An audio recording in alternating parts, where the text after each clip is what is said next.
Tim's fourth addiction, alcohol.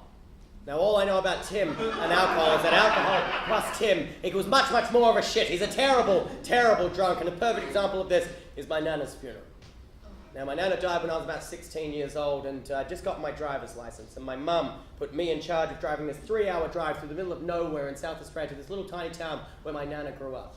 And I had to drive, she put me in charge of driving my oldest brother Chris, who loves bongs more than breathing, Tim, and my incredibly religious auntie from Sydney, this 3-hour drive through the middle of nowhere in South Australia. And the entire drive there, Tim and Chris are in the back, and my auntie is one of those aunties who just sits silently judging the rest of the family, hardly ever says anything. I've hardly heard her say anything in my life. She just sits there all the time at family gatherings, just silently judging everyone else.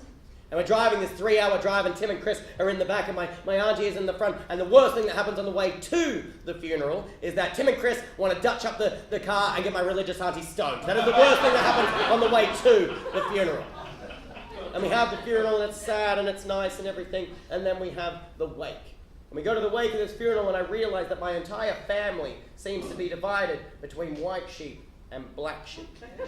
And the white sheep of the family, they're sad and they're talking about Nana and everything, and they read the Bible and they're very religious and everything like that, while the black sheep of the family decide to get absolutely fucking wasted. This is the universal sign for getting wasted? No.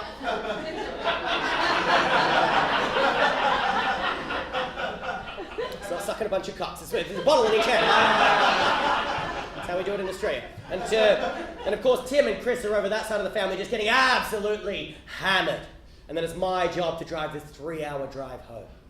We're about halfway along on this drive through the middle of nowhere, and Tim keeps falling asleep onto Chris in the backseat of the car, and Chris will shove him across the other side of the car and say, "I don't want you to spew on me." And Tim will say, "I'm not going to spew on you, I'm not going to spew on you, I'm just tired."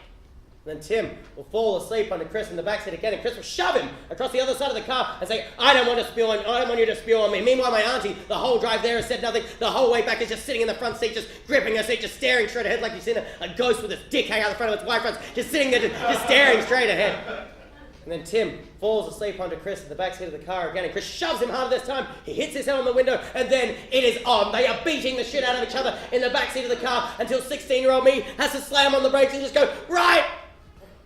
Oh, turn this car around." I just be driving back to my Nana's funeral. I don't know why I would say that, but that's all I know when kids are fighting in the back and they're fighting. My auntie is still just sitting there staring straight ahead. And then Tim turns to Chris and vomit punches him in the face.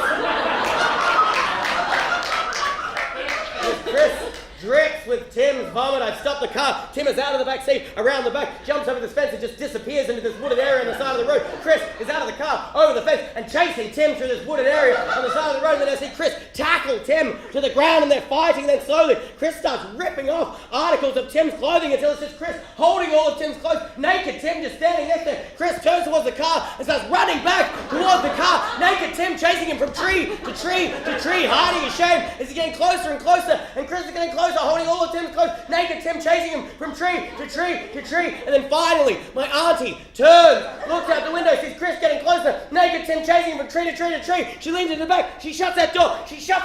Turns to me and says, "Just go!"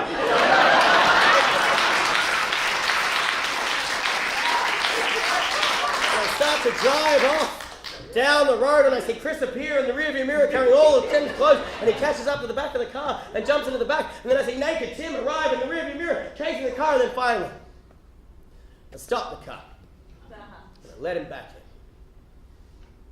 But first